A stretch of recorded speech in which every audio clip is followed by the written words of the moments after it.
and a realism to Dr. Franklin that we don't always get with other sci-fi physicians. Mm-hmm. I was gonna save the best for last, but when you all brought up the moral compass, I thought, that's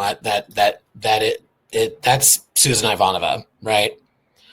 I love this character. I love Claudia Christian for many reasons. She is wonderful in any project she's in. She not to paint too many parallels, but in a way, she's the Nana visitor of Babylon 5, and she is my favorite character. I think she's one of the stronger actors of the franchise, and her arc throughout the show, I think, is particularly interesting.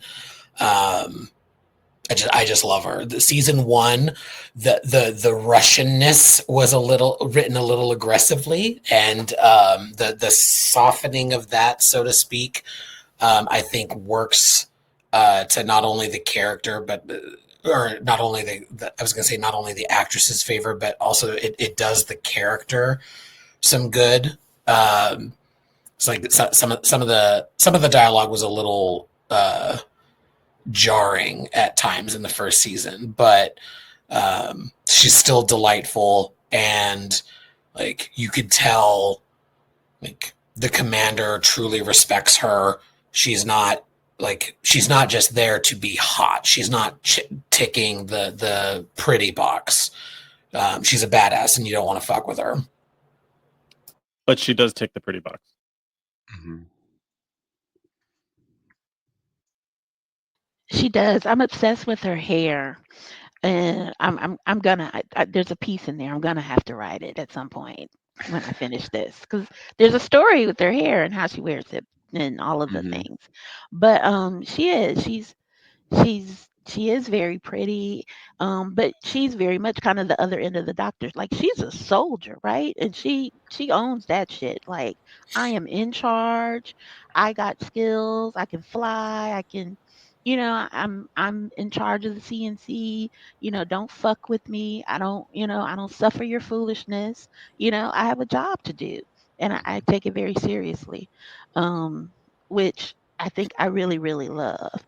But even then, they still bring this other sort of arc underneath her that I'm slowly watching unfold. That, yeah, I'm obsessed with Ivanova. Obsessed.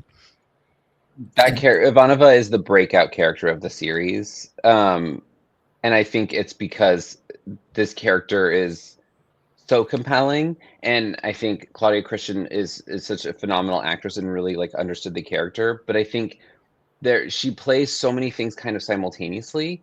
Like, there's a lot of the stuff with Talia that there was supposed to be a bisexual love affair that was supposed to happen between them, which is very apparent watching it now. You're like, these women like each other, lesbians. Like, it's very apparent now watching it, going, oh yeah, like the subtext is it's barely subtext. But it's strange that, like, it's always like, as a gay man, I'm like, ooh, a woman of a certain age, best character on the show. Yes. So, like, she elevates every scene. Like, she elevates it. Like, I think, but she also can play like the drama of this. She plays this character with so much dimension. I don't know if this is in the first season or not. Isn't there a scene where they're like eating breakfast and they were talking about what she was eating something, and she eats it real quick and runs out? It's like this with the eggs. It was such a funny scene, and the way she played it was so brilliant. I don't remember if it was this season or not. I don't remember. Humor really well. Are you thinking about when she falls asleep? She falls asleep and they switch the plates out. Yes, yeah. There was one too with the egg. There was something with the eggs too. That she got eggs. That's later. Okay, that was funny. But like, I think she brings a lot to the character, and I think there's, in this first season, she's the most sure. I think I think she's the most that I'm like, oh, like she's the most fully three-dimensional one.